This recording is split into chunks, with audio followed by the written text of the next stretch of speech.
नमस्कार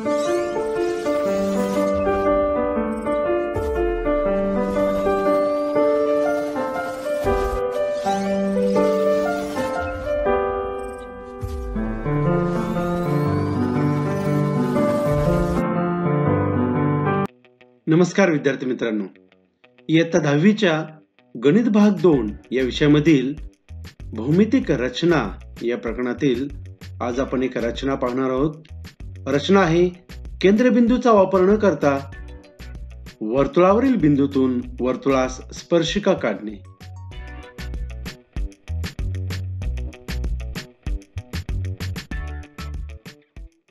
या रचनेसाठी आपण एक प्रश्न घेऊ. प्रश्न: ओ केंद्रबिंदू असलेले 3.2 सेमी त्रिज्येचे वर्तुळ काढा. त्यावर बिंदू P घ्या. P बिंदूतून जाणारी वर्तुळाची स्पर्शिका काढा केंद्रबिंदूचा वापर न करता. विद्यार्थी मित्रांनो, या रचनेच्या पायऱ्या पुढील प्रमाणे आहेत. रचनेच्या पायऱ्या: पहिली पायरी, ओ केंद्रबिंदू असलेले 3.2 सेमी त्रिज्येचे एक वर्तुळ काढा. पहा, ओ केंद्रबिंदू घेऊन पट्टीच्या साहाय्याने कंपासमध्ये 3.2 सेमी इतकं अचूक अंतर घेऊन एक वर्तुळ काढा.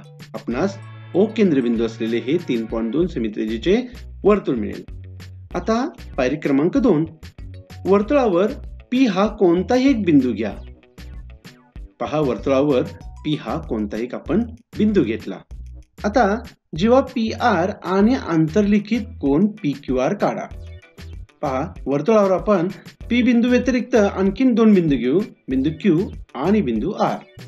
असे 2 बिंदू घेतले असता जेव्हा PR आपणास काढता येईल आणि आंतरलिखित कोन PQR आपणास काढता येईल. पहा, आकृतीमध्ये कोन PQR हा आंतरलिखित कोन आपणास मिळेल.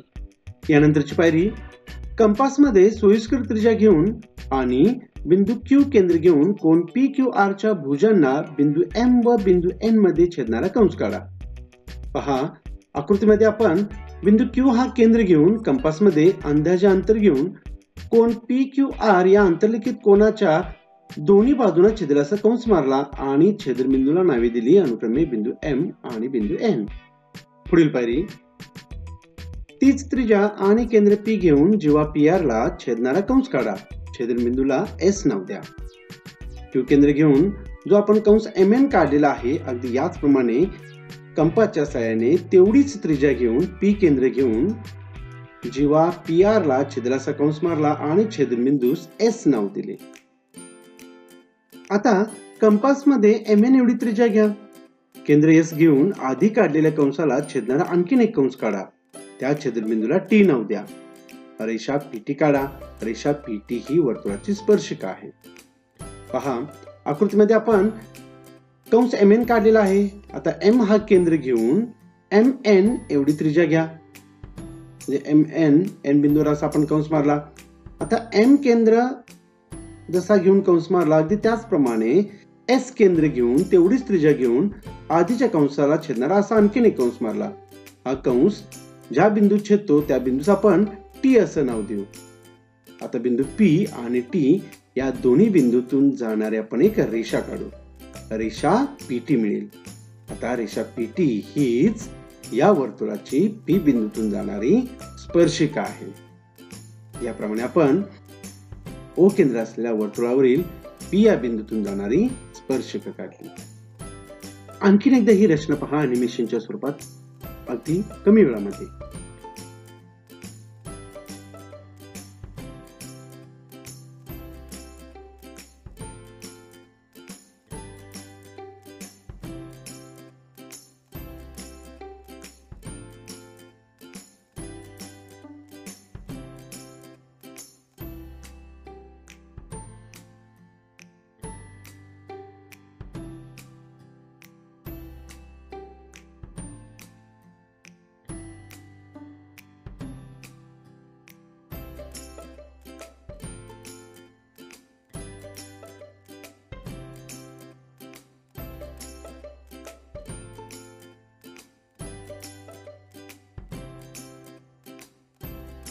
अशा प्रकारे आपण केंद्रबिंदूचा वापर न करता वर्तुळावरील दिलेल्या बिंदूतून वर्तुळाची स्पर्शिका काढली.